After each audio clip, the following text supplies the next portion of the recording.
तो स्वागत है आपका सर्वेश्वर स्टडी चैनल पर। दोस्तों, मैं संदीप यादव आज आपके लिए लेकर के आए हैं ग्रामीण विकास एवं सामाजिक क्षेत्र से बहुत ही महत्वपूर्ण प्रश्नोत्तर। दोस्तों, मैं प्रश्नोत्तर कराऊं, महत्वपूर्ण प्रश्नोत्तर ये आपके आने वाली जो परीक्षाएं हैं उनमें पूछे जाएंगे। इन प्रश्नों को पढ़ने से पहले प्लीज़ वीडियो को लाइक करें, ज़्यादा से ज़्यादा अपने दोस्तों को शेयर करें ताकि हमारा वीडियोज भी हर किसी के पास पहुंचता जाए, हमारा चैनल प्रत्येक के पास पहुंचे। प्लीज़ केवल वीडियोज को देखने के बाद उसे लाइक, शेयर, कमेंट्स ये तो कर दिया करें और सब्सक्राइब भी कर दें। और दोस्तों, जब बेल आइकन दबाएंगे तो हमारे प्रत्येक वीडियोज आपको निरंतर नोटिफिकेशंस के रूप में मिलते रहेंगे और ये सर्वेश्वर स्टडी चैनल सदा आपके साथ बना रहेगा। दोस्तों, प्लीज़ वीडियो को लाइक, शेयर, सब्सक्राइब कीजिएगा। आप देखिएगा दोस्तों वो प्रश्न क्या है। मैं आज पार्ट 7 करा रहा हूँ विलेज डेवलपमेंट का। आप देखिएगा पहला प्रश्न कहा गया है, छिड़काव सिंचाई किन स्थानों के लिए सर्वोत्तम विधि के रूप में माना जाता है? तो रेगिस्तानी क्षेत्रों में, यानी कि जो रेगिस्तानी क्षेत्र हैं उनमें छिड़काव सिंचाई सर्वोत्तम विधि के रूप में मानी जाती है। प्रश्न नंबर 2 देखिएगा, उत्तर प्रदेश में किसान क्रेडिट कार्ड कब लागू किया गया? तो दोस्तों 1999 से 2000 में, यानी कि 1999-2000 में केसीसी शब्द जो बोला जाता है, किसान क्रेडिट कार्ड लागू किया गया था किसानों के लिए।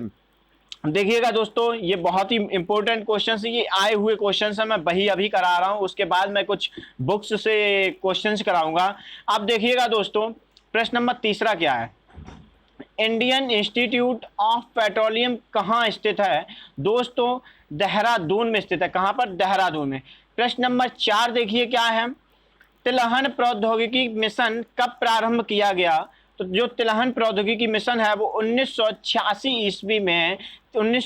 ईस्वी में प्रारंभ किया गया था। अब देखिएगा प्रश्न नंबर 5वां क्या कह रहा है।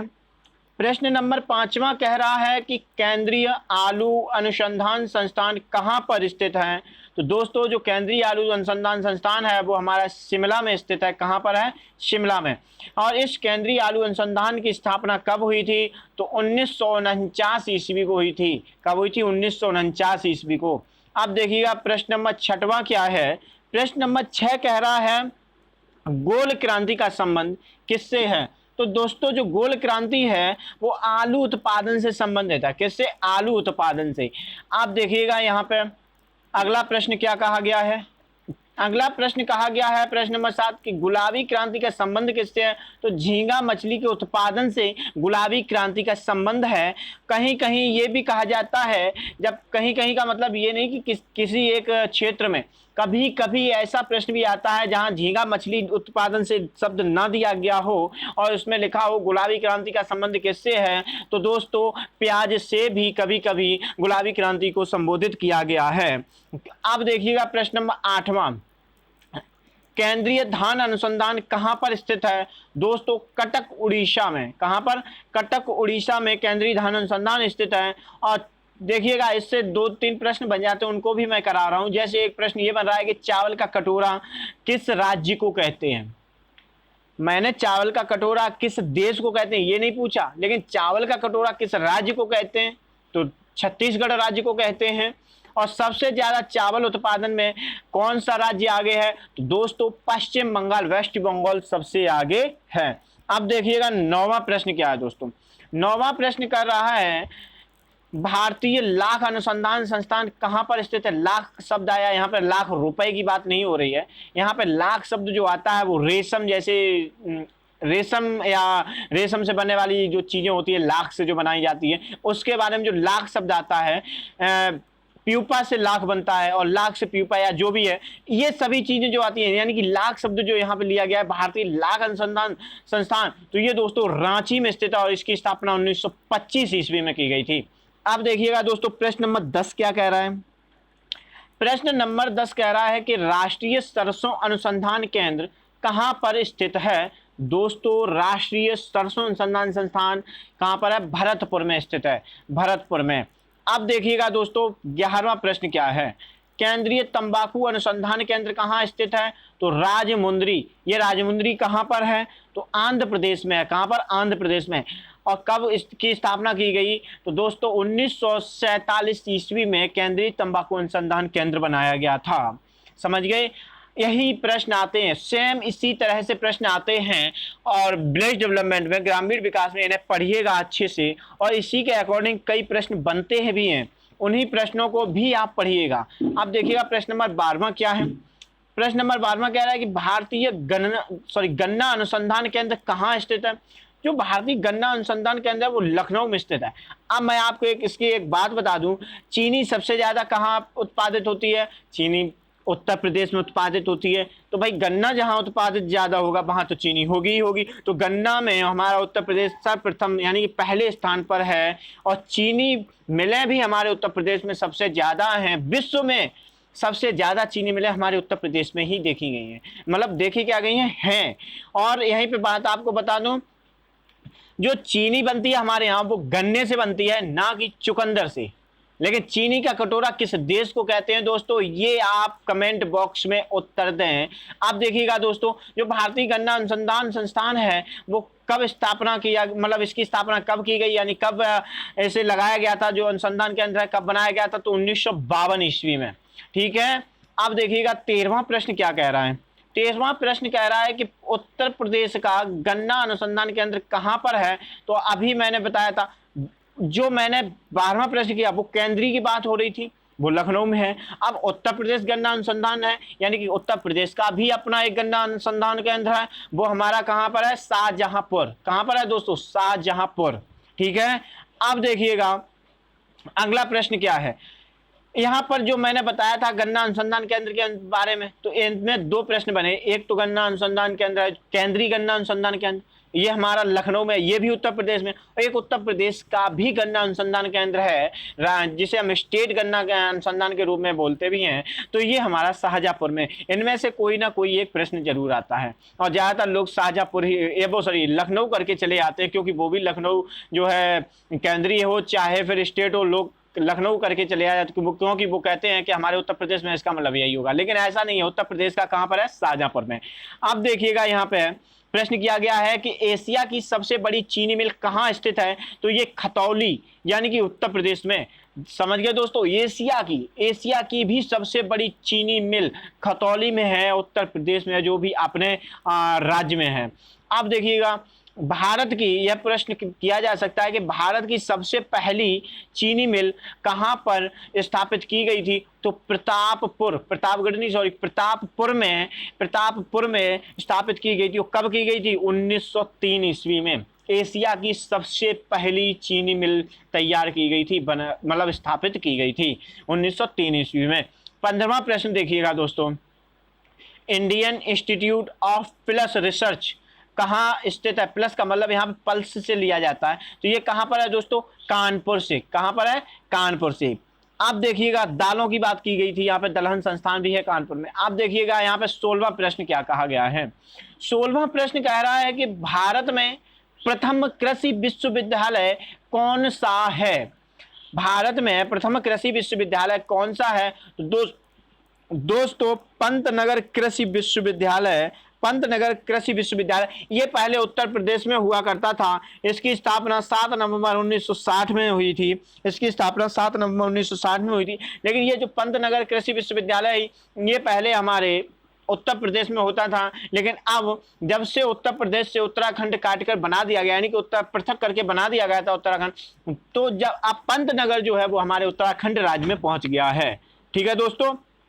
अब अगर प्रश्न आता है कि पंतनगर कृषि विश्वविद्यालय किस राज्य में है, वहां पर उत्तर प्रदेश दिया जाएगा, उत्तराखंड दिया जाएगा, बिहार दिया जाएगा, और भी कुछ दिया जा सकता है। तो दोस्तों उसका आंसर उत्तर प्रदेश नहीं होगा, उसका आंसर उत्तराखंड होगा। समझ गए। अब देखिएगा प्रश्न नंबर 17वां क्या है।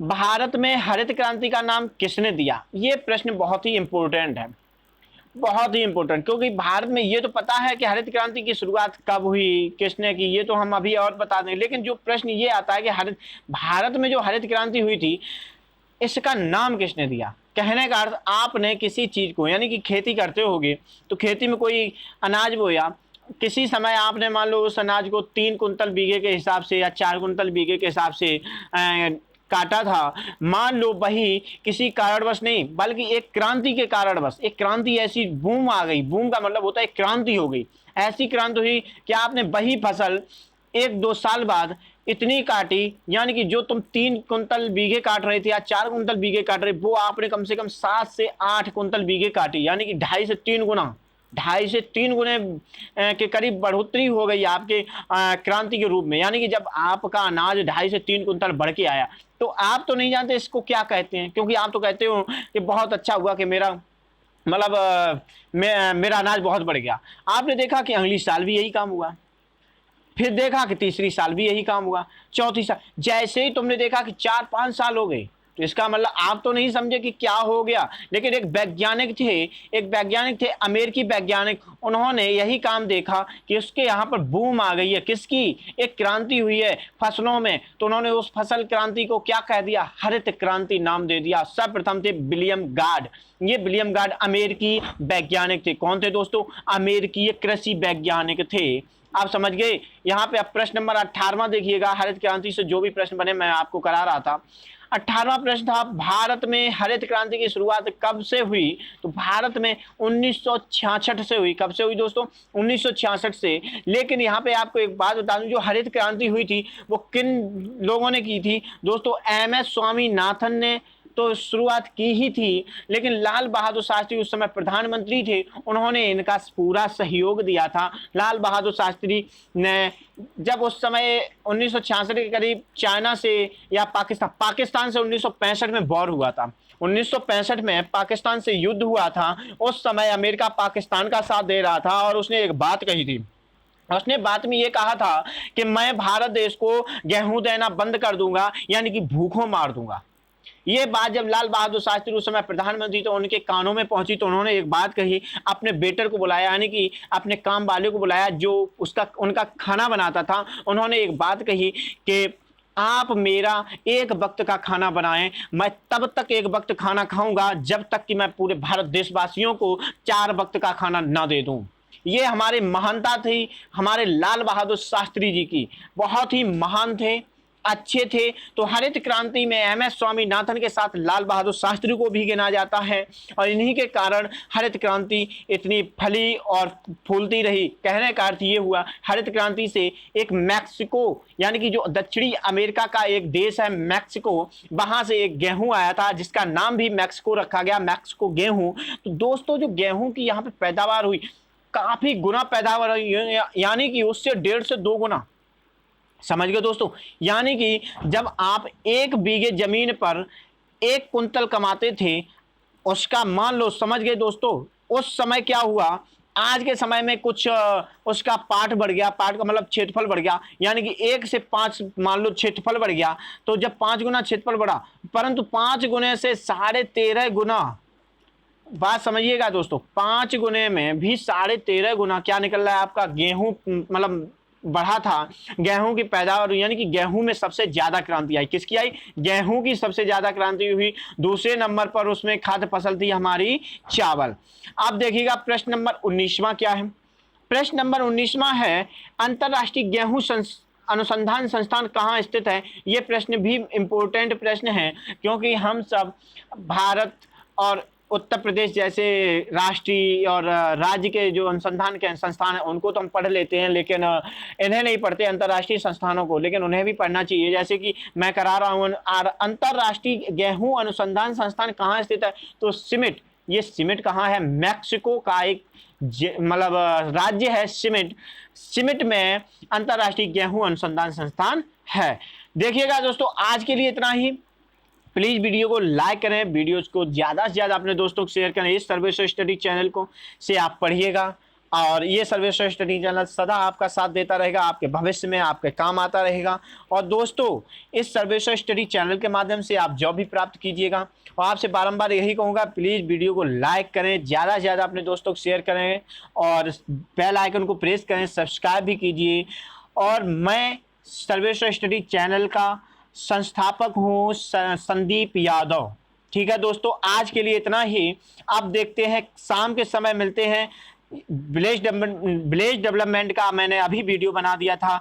आज शाम को मैं विविध से कुछ बहुत ही महत्वपूर्ण प्रश्न लेकर के आएंगे, जो बहुत ही इतने इंपॉर्टेंट होंगे कि इनसे कम से कम 2 से 3 नंबर का प्रश्न फंस जाएगा, कम से कम 2 से 3, यानी कहने का अर्थ ये 2 नंबर भी आपको क्या बना देते हैं, 2 नंबर भी आपके लिए मेरिट में आपको अंदर ला सकते हैं। इसलिए थैंक यू दोस्तों, आज के लिए इतना ही। धन्यवाद। जय हिंद, जय भारत।